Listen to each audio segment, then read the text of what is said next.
Assalamualaikum warahmatullahi wabarakatuh. Alhamdulillahilladzi hadana li hadza wa ma kunna linahtadiya laula an hadana Allah. Allahumma shalli wa sallim ala sayyidina Muhammad wa ala alihi wa ashabihi wa man tabi'u bi ihsan ila yaumiddin. Amin.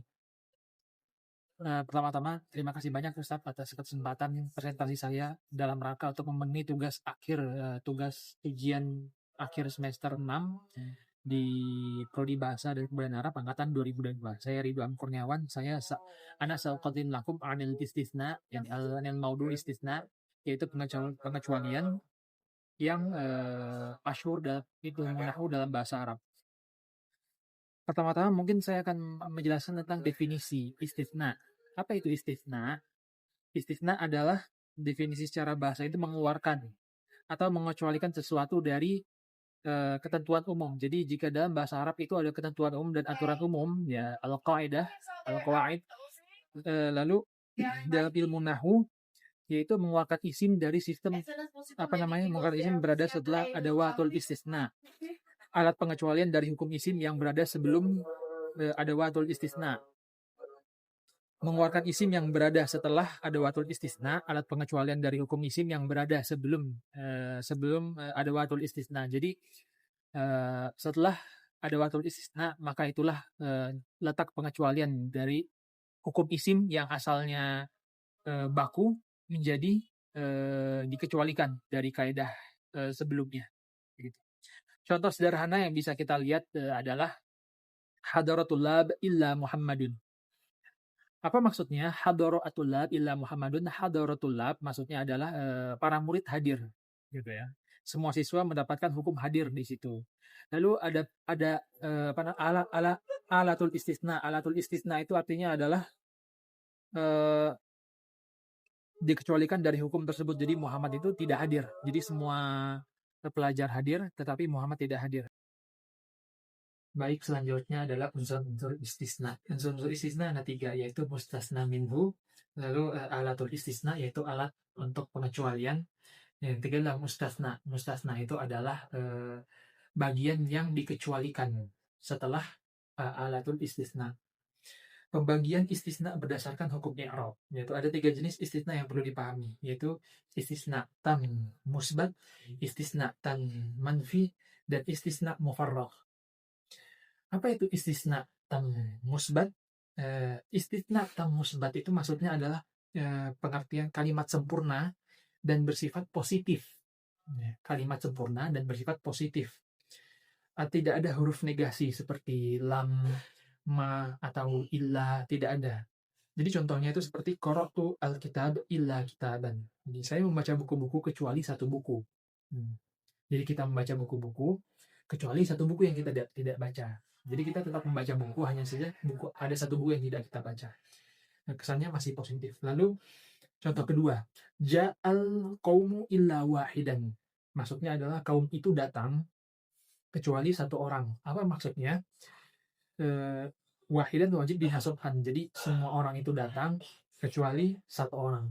Jadi sifat kalimatnya positif. Tidak mengandung suatu pengecualian secara makna. Lalu adalah istisna tam manfi. Pengertiannya maksudnya adalah kalimat sempurna, sama seperti tam musbat.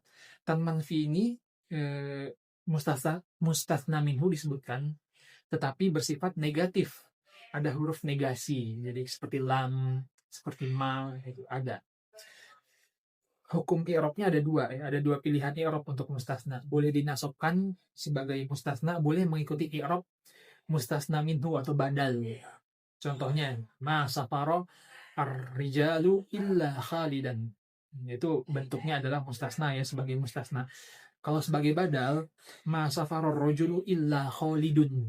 Ya, khalidun dengan dimatain dengan marfu, itu adalah bertingkat sebagai badal. Ketiga ada istisna al-mufarragh. Maksudnya adalah kalimat tidak sempurna, ya, mustasna minhunya tidak disebutkan dan bersifat negatif. Ya, jadi mustasna di i'rab dengan posisi dalam kalimat seolah-olah illahnya itu nggak ada, illahnya tidak ada. Contohnya ma ja'a illa Muhammadun. Jadi tidak ada yang datang kecuali Muhammad. Justru ini sebaliknya, gitu ya.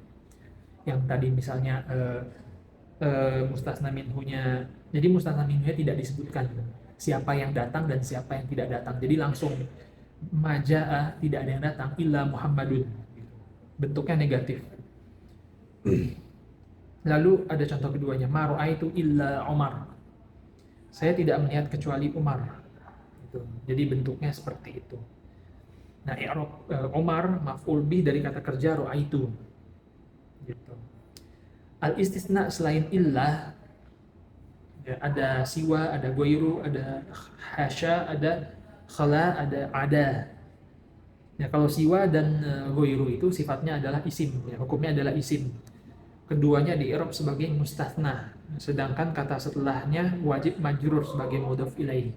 Contohnya hadaratul lab ghairat talib, gitu. Jadi hadaratul lab ghairat talib. Jadi para pelajar hadir kecuali salah satu pelajar. Begitu. Lalu hasya itu dianggapnya fi'il. Kata setelahnya wajib mansub. Qara'tu al-kutuba khala kitaban. Jika dianggap huruf jar, kata setelah wajib majrur, contoh qara'tul kutuba khala kitabin. Catatan, jika didahului ma, kata-kata ini hanya bisa dianggap fi'il. Jadi kalau ada kata mim, ma gitu ya, berarti itu adalah fi'il dan setelahnya itu wajib mansub. Gitu. Contohnya ada ja'al qaumu ma ada wahidan. Baik, mungkin kesimpulannya, mungkin menurut sebagian pelajar-pelajar kaidah ini cukup sulit, tetapi memang lebih afdol kita langsung melihat prakteknya, lebih paham jika dibandingkan kita memahaminya secara teoritis kalau menurut saya. Jadi penarikan kesimpulannya adalah istisna tam musbat itu mustasna itu wajib nasab. Kalau istisna tam manfi, mustasnanya boleh nasab, boleh juga menjadi badal gitu ya, rofa bentuknya. Kalau istisna al-mufarrad, mustasna di i'rab sesuai posisinya. Kalau alat istisna selain ilah juga memiliki hukum i'rab yang berbeda-beda. Ya. Mungkin itu Ustadz dan teman-teman sekalian dan audiens semuanya atas sedikit video pembelajaran dari saya. Mudah-mudahan mudah dimengerti. Syukran jazilan, wabillahi taufiq. Assalamualaikum warahmatullahi wabarakatuh.